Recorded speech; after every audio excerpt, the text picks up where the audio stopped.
Thank you for coming. I wish to speak with you both in a place where privacy was assured. We quite understand. What was it that you wished to discuss?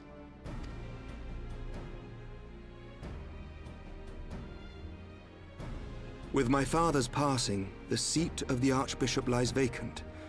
And so, in accordance with canon law, I have assumed his responsibilities. I should stress that this is a temporary measure.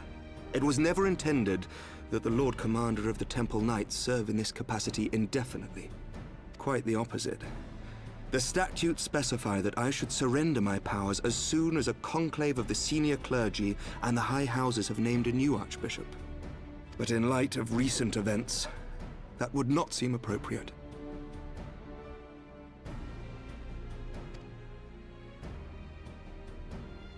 I confess I did not expect you to divulge quite so much quite so soon.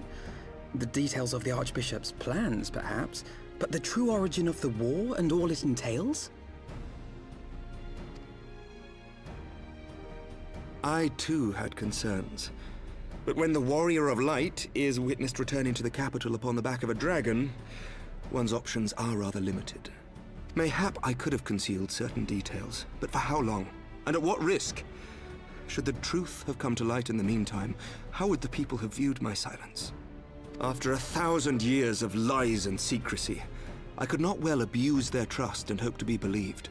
The time for deception has passed. I only wish the people agreed. That some would deny the truth I had anticipated, but not this many. And among the few who acknowledged that my father had to be stopped, no small number question our methods.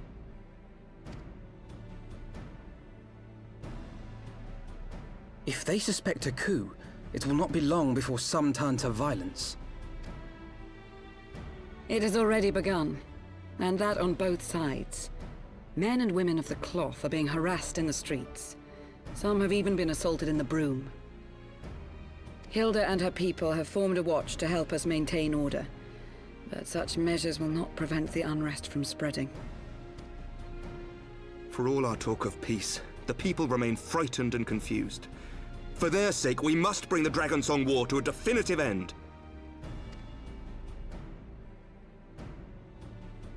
And we should be glad to help you, Sir Emmerich. But what precisely would you have us do?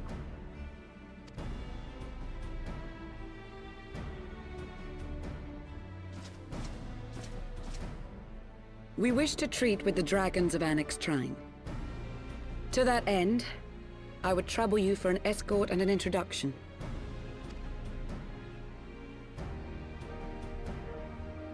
Annex Shrine?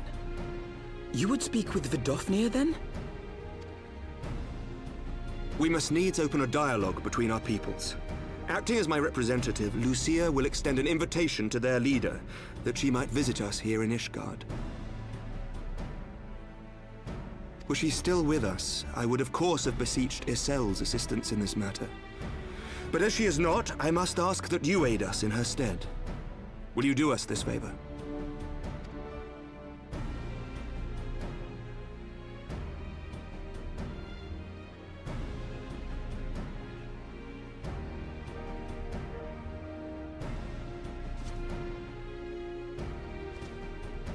Thank you, my friends.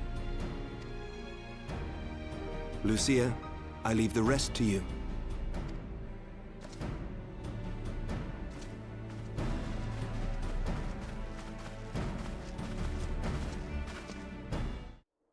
In the wake of the Archbishop's fall, the nation of Ishgard trembled, the faith of her people shaken to its very core.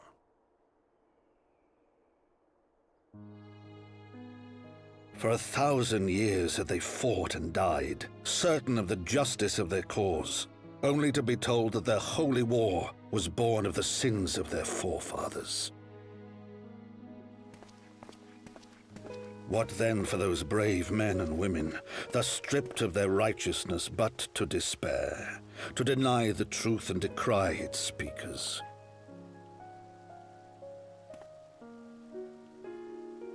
And what then for those whom they defamed but to hope on, to have faith in a brighter tomorrow?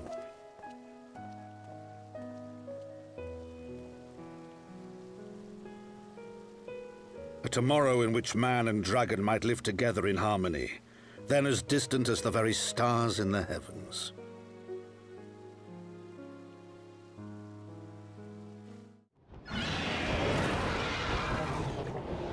Yet while we dared to hope, deep within his lair the enemy lay, gathering his strength.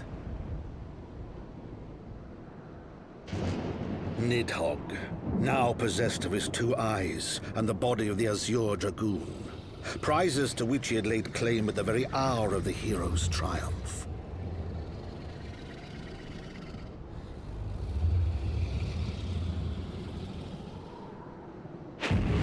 As desperately as we sought the solace of peace, the great worm craved the misery of war. Nor was he alone in his misbegotten desire.